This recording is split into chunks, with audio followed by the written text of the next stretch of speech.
Hello, everyone, and welcome to episode 38 of Parenting Autism. We're your hosts, Sandy and Chris Coulter. Hello. Hello. Hello. And so we're sneaking in for a podcast this afternoon while Bryce is in the other room with his music therapist, Mr. Tom.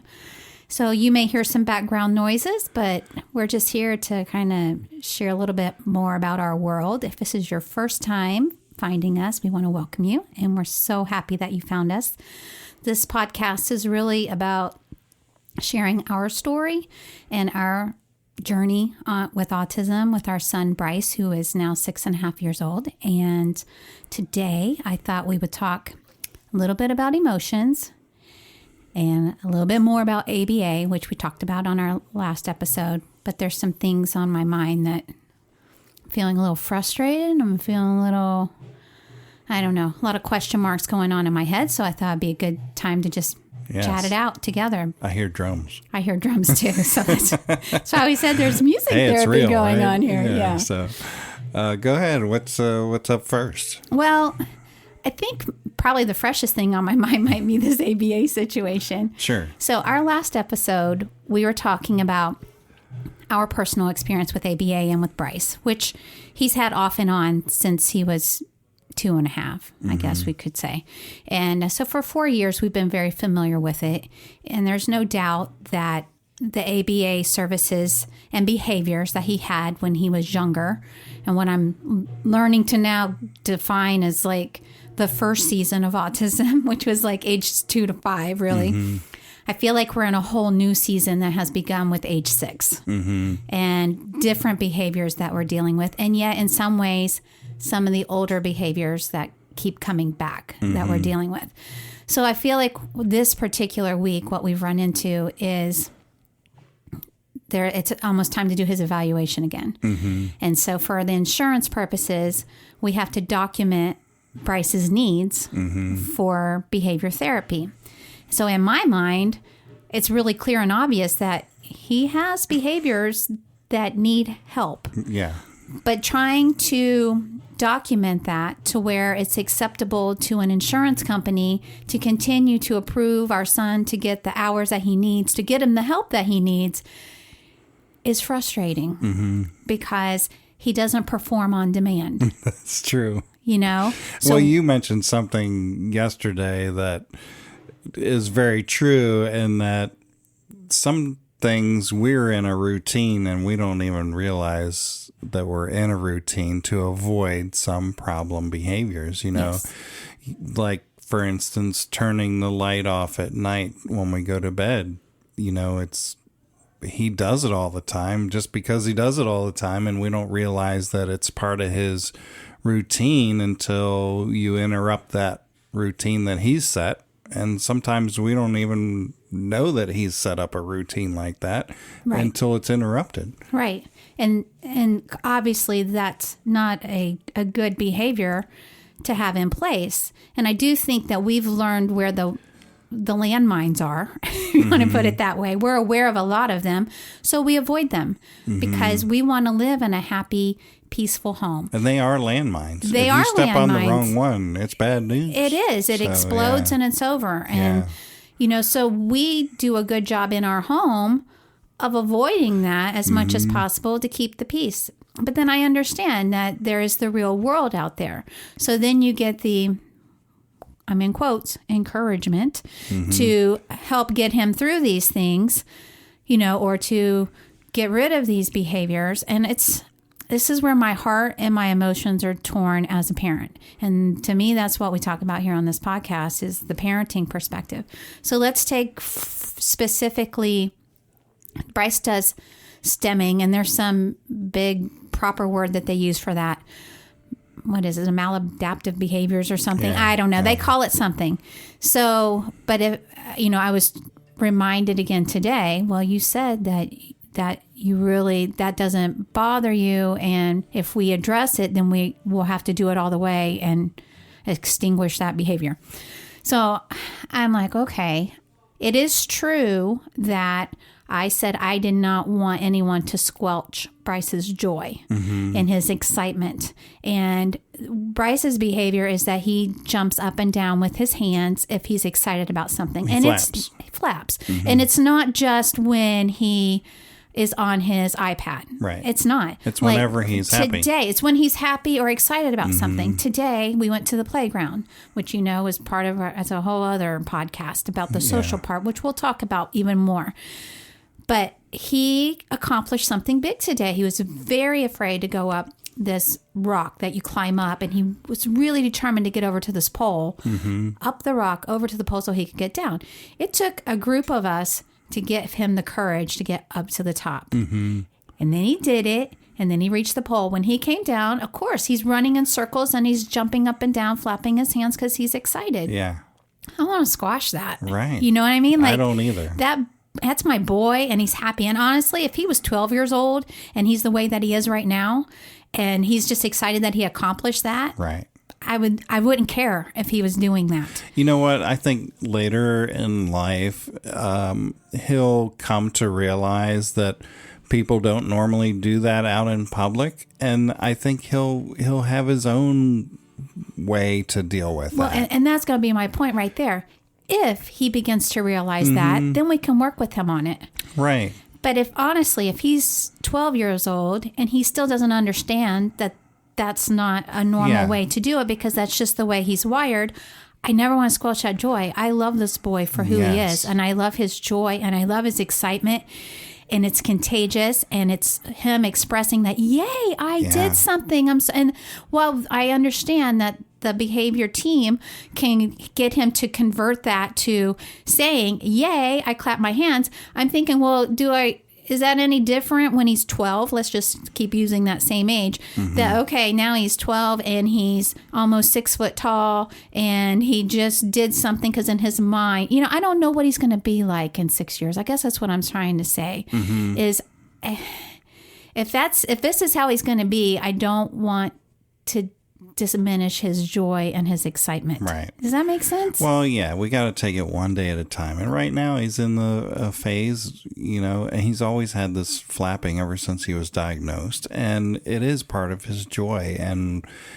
if you squash the joy, what's left? Right. I mean, we have a happy child. We really do, all in all. To put him into this box where you can't do this, you can't do that. That would just be like a jail inside of his head because he wouldn't be able to do anything. Because he'd be afraid to express his happiness. And that's his personality. He would be afraid. Yes, because that's definitely him. He shuts down. So that's why, the reason why I even brought it up today was because they're saying, well, we have to list what behavior issues he has that's recognized by the insurance company. And that is one that is recognized. But if I don't want them to, quote unquote, work on it or to eliminate it is even more it. So I'm like, well, you don't have to eliminate it, but can we modify it to work with him on that? I mean, I don't have a problem with modifying it. I didn't want any type of harsh shut him down approach. Yeah. Which I know can happen. Yeah. I think unintentionally they were trying to happen. convert it to clapping or saying or whatever. And if they want to do that, I don't care. And especially if that's what's going to keep his therapies in place and he doesn't lose hours so that they can work on the many, many, many other things that he needs help with. So, but I think, in our conversation last night, we just, when you're living in a day-to-day, it's hard to say, okay, this is a behavior, this is a behavior, this is a behavior. But as we talked about it last night, we saw several behaviors come up. And it's like, yes, we need to write that down. Yes, we need to write that down. Yes, we need to write that down. Because we're so used to going with the flow. I guess it's not at the top or forefront of my head and my brain that, okay, that's a behavior that we need to handle, so yeah. I know, I was pointing them out left and right. And what was it? We were within an hour, I had 4 different significant behaviors written down that your eyes were open to it, and you're like, yeah, you're right. And I understand. You're just like going. You get so tired. Yeah. And you can't focus anymore, and so you were able to focus and point out some of those things, and it will help. I know. So today, when I talked further, with his tech, she says, well, I don't see it, because it's just me and him a lot one-on-one. Valid point. Mm-hmm. So like I pointed out to her while we were at the playground, he was echoing me. Mm-hmm. And I go, well, he echoes. Isn't that a behavior that you can list? She goes, but it's not on his plan. I said, well, can you put it on his plan? Yeah. I mean, hello, that's a big one. And she goes, well, we don't want to discourage echoing because it helps him with communication. I'm like, okay. So there's repeating to learn. And then there's echoing because he honestly, I told her, I said, we did a podcast on this, and he sat there and echoed everything I was saying as I was doing the introduction. He echoes us when we're on the telephone talking to somebody else. He's standing right there beside us, just repeating everything. I don't think that would be classified as a normal behavior, and I would think that's a behavior that you would work to modify, not to make go away, because we want him to keep talking. So what did she say? So she said, well, I'll have to talk to her boss about it. How that goes. Right, I said, well, let's get in the plan. That's fine. That's okay. Yep. And then I said, and then she goes, but again, I don't see a lot. He does a lot of scripting to me. That's what she said to me. Mm-hmm. I said, well, he does do a lot of scripting. And she said, so that's in his plan. I said, okay. And she said, but he does that only really from his tablet. And I said, no, he does scripts from his books. She goes, oh, that's true. I'm like, he quotes lines from his books all the time. So I feel like I need to point all these things out. When I was driving home today, my mind was like blowing up a little bit. Going, woo, woo, woo. Yeah. But, as parents. Watch out. Here comes Sandy. But that's what we have to do. I know, we have to literally. Well, that's where we're his advocate. I've mentioned to her several times that we're available in the evenings because that's when a lot of the things happen. If she's one-on-one with him, then she doesn't see a lot of it. But, when we're together as a family and we do things, we can all work together on it. So I don't know if she's, I just found it very interesting. So then I'm like, well, if you're not here to see it, do you want me to record it for you? Oh, yes. Great. So guess what? Thank God we have recorders on our phones this day and age. Seriously, because I will be recording things. And then, I know the tool, write down what happened before, write down what happened after, and identify the behavior. Right. So, it's one of those things that I know we have to do this periodically, and we always have to do this when it's time for review. It's exhausting. It is. It's like you said, sometimes we're just too tired. And if it's going smooth and we're going with the flow, who the heck wants to rock the boat? Right. But we're going to have to really start documenting this. Did you have caffeine this morning? I did not have caffeine. I am on ABA caffeine. ABA 101. Mama Bear is here. Yeah, and I haven't seen you to talk about this, so you're getting it all fresh. Hey, that's good. That's what our podcast is about. Yeah, and again, I'm not upset about it in the sense that there's no anger. It's frustrating that we have to do this over and over again, but I know it's not their fault. So, it's their jobs. They have their rules. And like she said, that if she's one-on-one with him, she doesn't see as much. She doesn't see as much. And I told her, we can go anywhere. We can do anything. If there's anything you need me for, I'm here. So let's, Yes. So right now we have prime time opportunity here because our schools are going on spring break, which means that there will be more kids available to be with Bryce. Okay. And because of this coronavirus, they've extended it an extra week. So, and probably indefinitely, but for sure, there's no more school through the end of March in our area here in Florida. So, I've got friends that will be available for you to get together with his ABA team, which is wonderful, for the next 2 weeks. Yeah. Plus, I really think taking them to public places like Home Depot where they have automatic doors is a good idea. So that came up, and I said, well, we still have issues with the doors. Well, she was there the other day when it happened. Right. Yeah. So I said, because we went to the hotel and he has to watch the elevator come to a close. Yeah. If we're at a store with automatic doors, again, it's not where he wants to go in and out and control it, but he has to stand there and watch it close. And I understand it's an anxiety thing for him. I really, in my heart of hearts, believe that in his mind, somehow he needs to see that close. He needs closure. He needs closure, literally. And then he can move on. And he's perfectly fine after that. Like, literally, it's not like when he was 3 and 4 a couple years ago where it had to be over and over and over. No, we've got it down to where he just needs that, I need it to close. So she's like, well, I told Chris when we were there the other day, I said, yeah, I heard that you got to witness it. And she goes, yeah, but you just have to push him through it.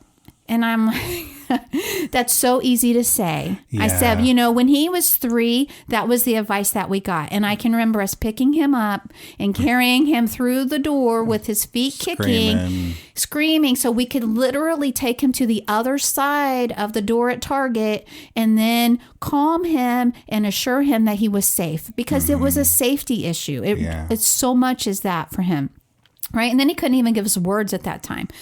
But now, he's tall. He's, he's over 4 foot tall. He's over 50 pounds, and picking him up or literally pushing him through. Well, now if you touch him to nudge him along, what's he do? Daddy's pushing, daddy's pushing, daddy's yelling, right? I mean, so that's a public scene we want to welcome. Yeah. No, it's not, so it's like, I understand that in science, it's probably very proven. If you push them through, it will eventually stop. And then, she was kind about it. But again, she's not a parent of a child with autism. Right. So it's really difficult with that conversation. But she's like, I'm sorry, but that's the only way it's going to stop. Mm-hmm. Okay. So, I'm not going to argue it. I'm not one to debate much anyway. I just figured, hey, we're going to figure this out. Then, we can do what we did years ago with Miss Rhonda, and we can just go to a bunch of stores with doors opening and closing and go in and out of the doors. Yeah, and let her demonstrate. Yeah, let her demonstrate exactly what she's trying to say. Yeah. We'll do that to make this stop. We'll do that. So let's do it. Yeah. So awesome. Hello. Thank you. So while we're on the subject of the coronavirus, everybody's flipping out. Here in the United States, there's been a handful of deaths, and they're saying it's like the flu. Of course, older people are more susceptible to it.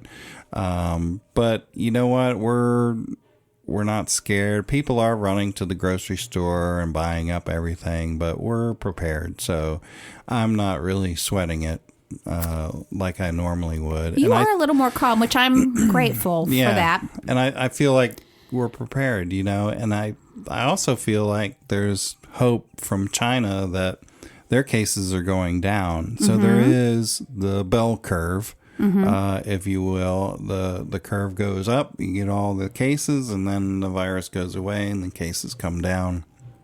So I think our President Trump here, he's taking action quickly to mitigate the effects of this virus here in the United States. And I don't think...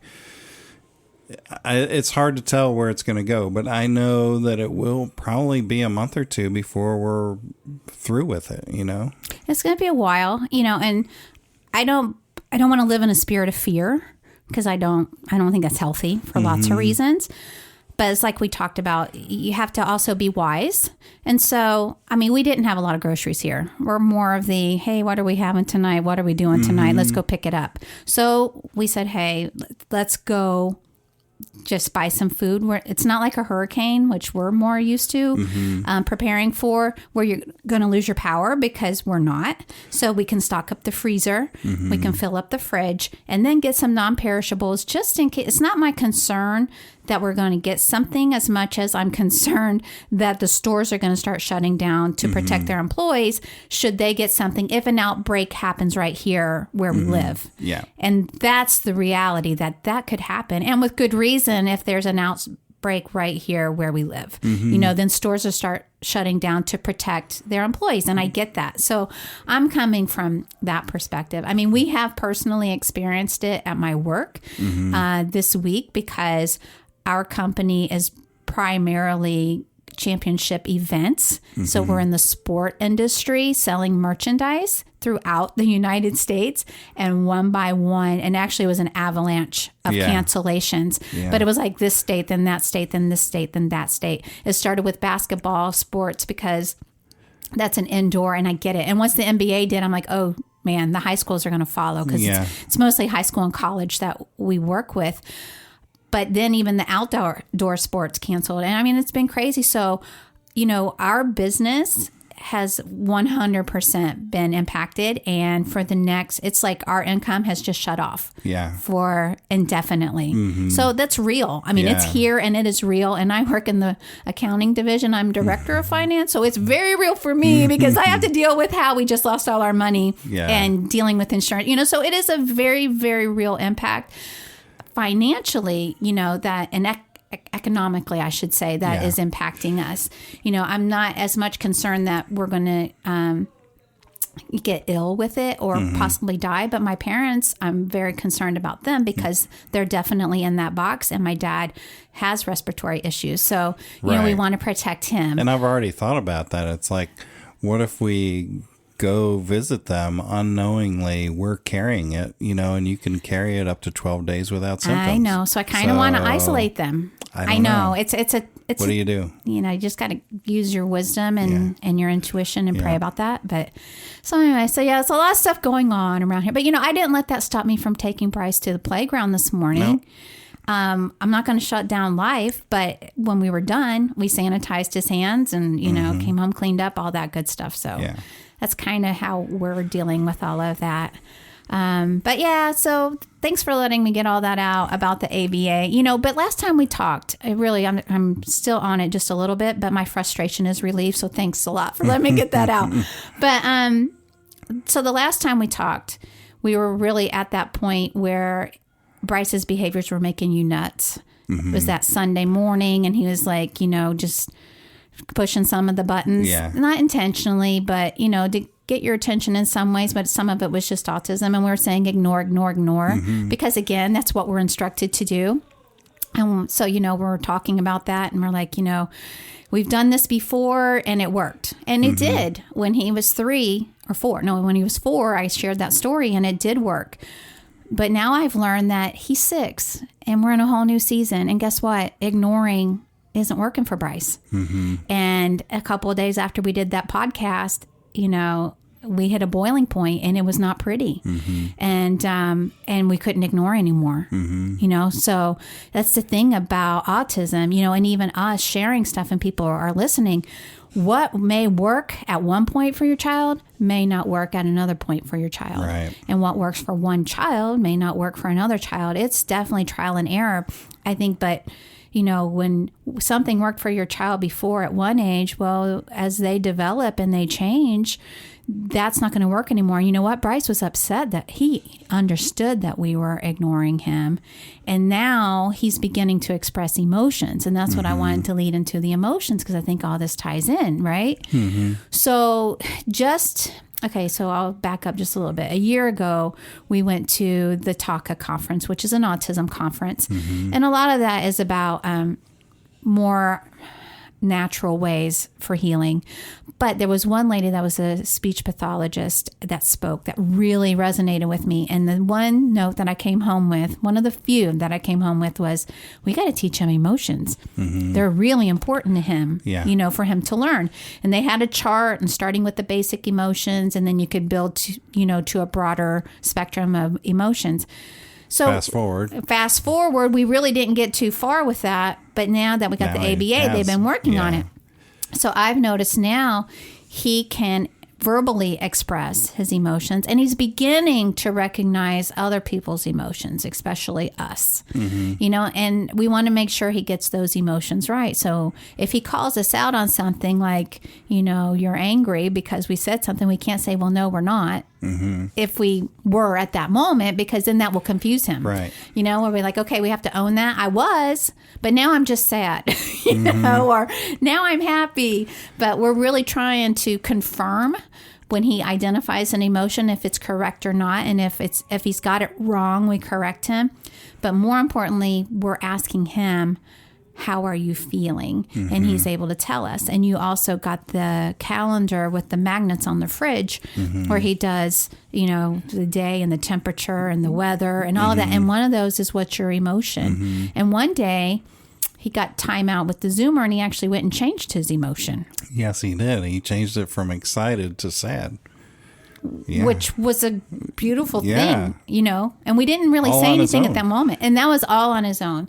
And he didn't say, I am sad, but he had a tool where he could go visually show us that he was sad. So we, recovered from that. So that I think emotions, that is one message I want to get out there, because I know a lot of the parents who reach out to us, some of their children are younger. Like we've walked through with Bryce, and he didn't know emotions. And I have found that by introducing him to that and actually having breakthrough, and it may take time because every child comprehends at a different stage. I get that. But I will say and give hope out there that once you get to that and they can, when, like with Bryce, when he can recognize emotions now, it has made parenting easier in a lot of ways. Yeah. And I agree with that. And I think it's a very important building block with autism. Once you get emotions down, then life does become a little easier because you can talk about it. Yes. You can talk about why somebody's sad or what made them sad, or, how do you get happy again? And so you can also, I would suggest, people, one of the things he does is watch a YouTube video about emotions. That's a good one. If you have time to search for emotion related videos for kids, seeing it in that type of format will reinforce what you're teaching him at home, so the more ways they can get that information differently, the more it works in their brain. That's true. So he did find an emotion video through his ABA team, which was great. And he was asking for it. So now we've got it on his iPad. So you can get some emotion cards. You can have a visual type of emotion thing like we have with our calendar. What's your emotion right now? And he chooses excited 90% of the time. He does. He's always excited. Not even happy, excited. I know. And that makes me very happy. Yeah. And Actually, I'm going to get this other book that I heard about on the Focus on the Family podcast, and they wrote it, and it's like, What Are You Feeling is the name of it. And they've got different tools in there to help your child recognize how they're feeling, because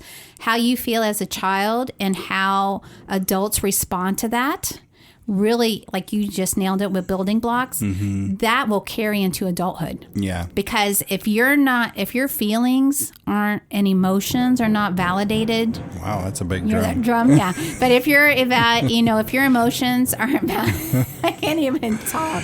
Well, I think what was I know. say? We're talking about validating emotions. Yeah. So I totally lost my I know. There's a big drum going on. Bing, bing, bing. I know.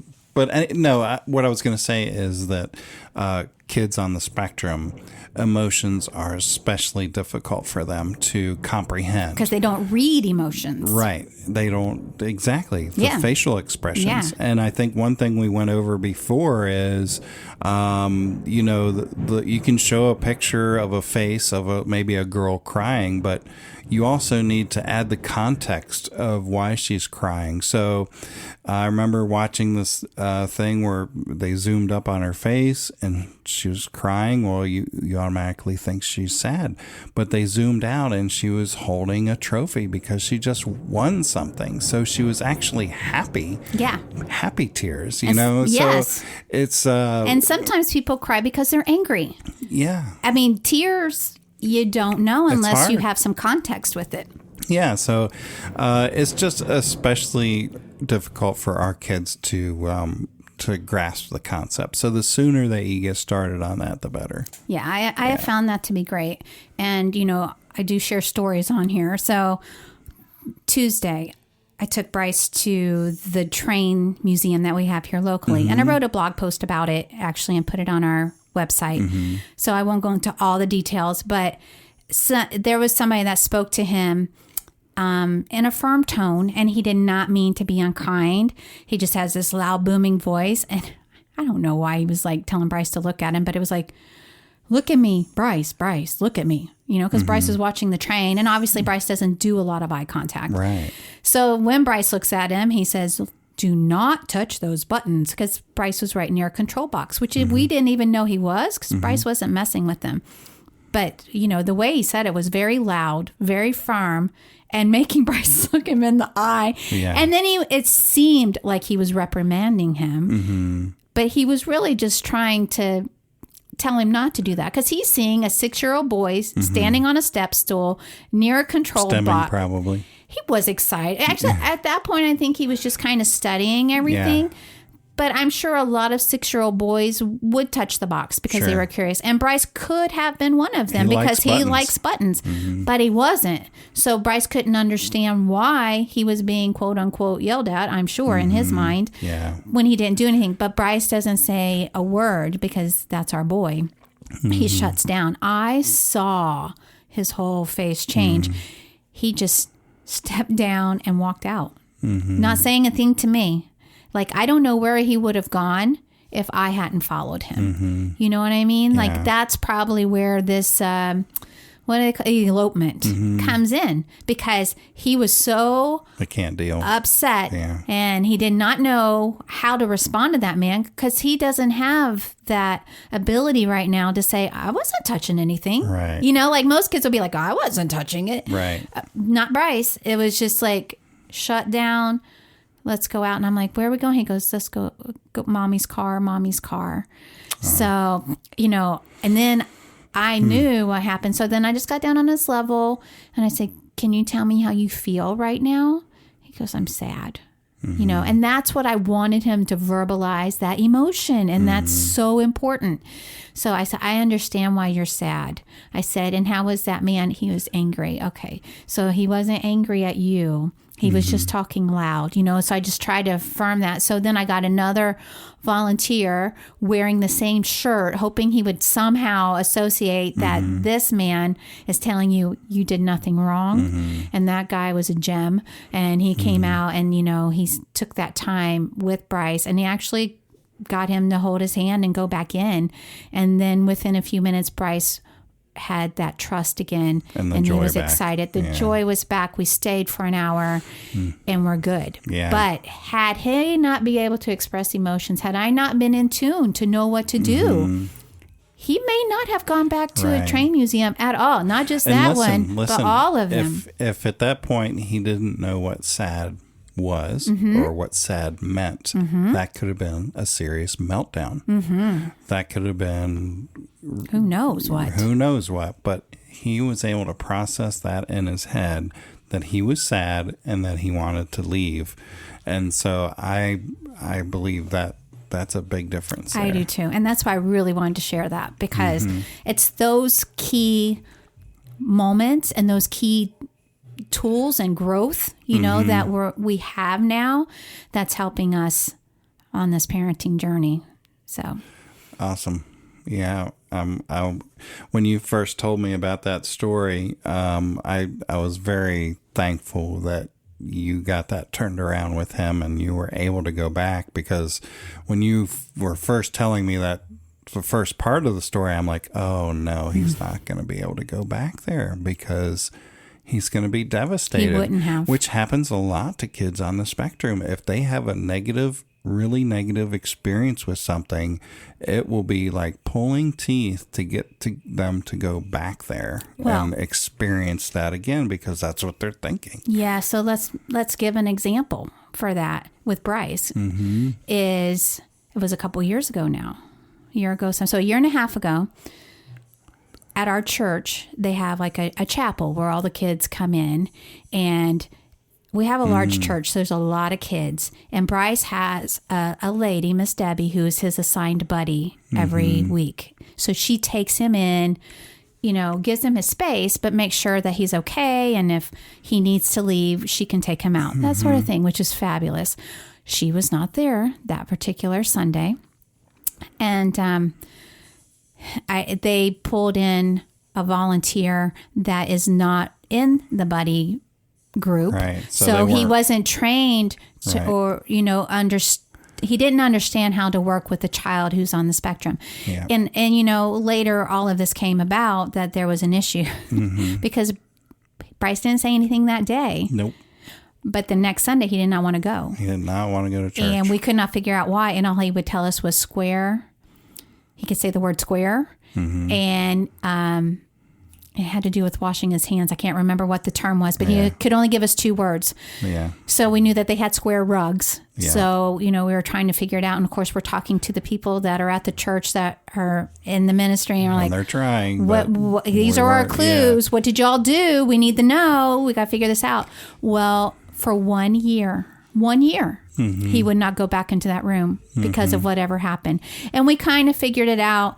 There was a gentleman, and again, it might have been like the voice that was more firm.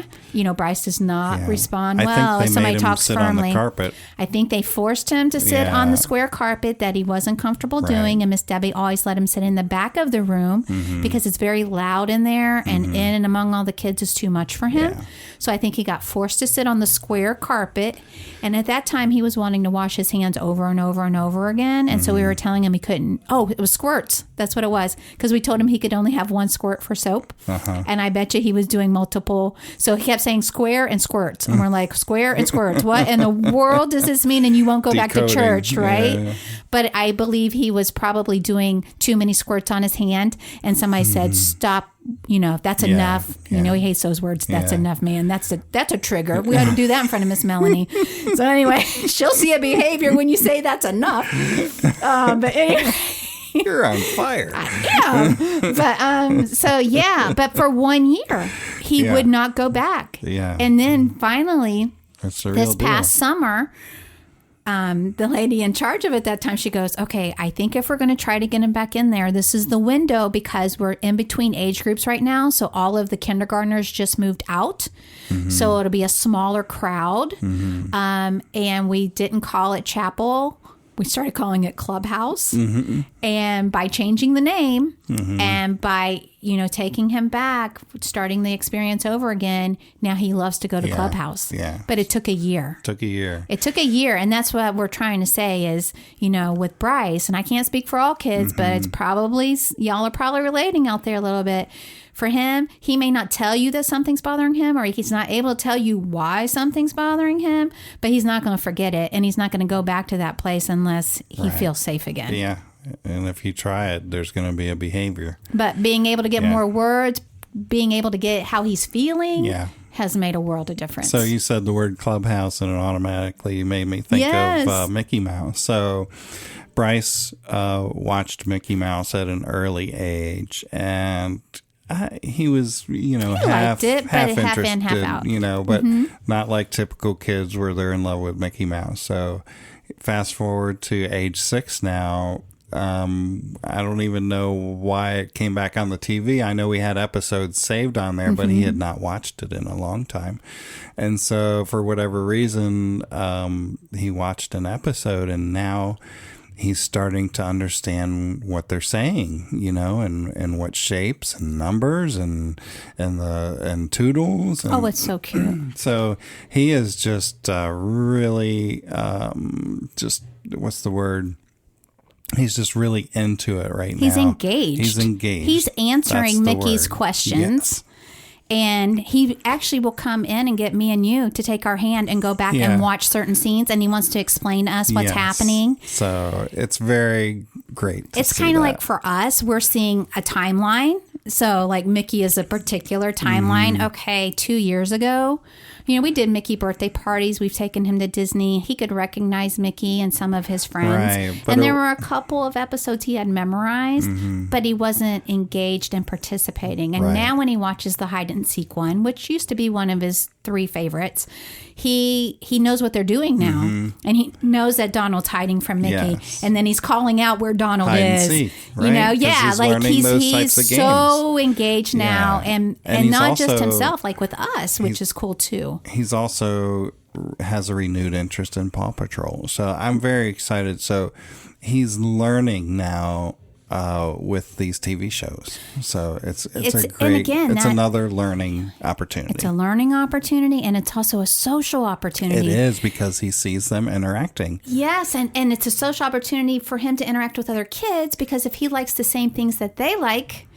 then you're forming that common ground, which is also important for him. And then you're right. And then he's seeing how they interact. So then we could use that as comparisons, like, oh, that's how you should play with your friends. Yeah, exactly. So we can use those as tools now, because he's actually getting it. And the other little last story, I know we got to wrap up here before the music lesson concludes, but it was really sweet. So it's Missy, who watches him once a week for us. Praise God for Missy. Yes. And she just got the Disney Plus. So she goes, I think Bryce would really like this. And Winnie the Pooh, which Bryce had no clue who Winnie the Pooh was.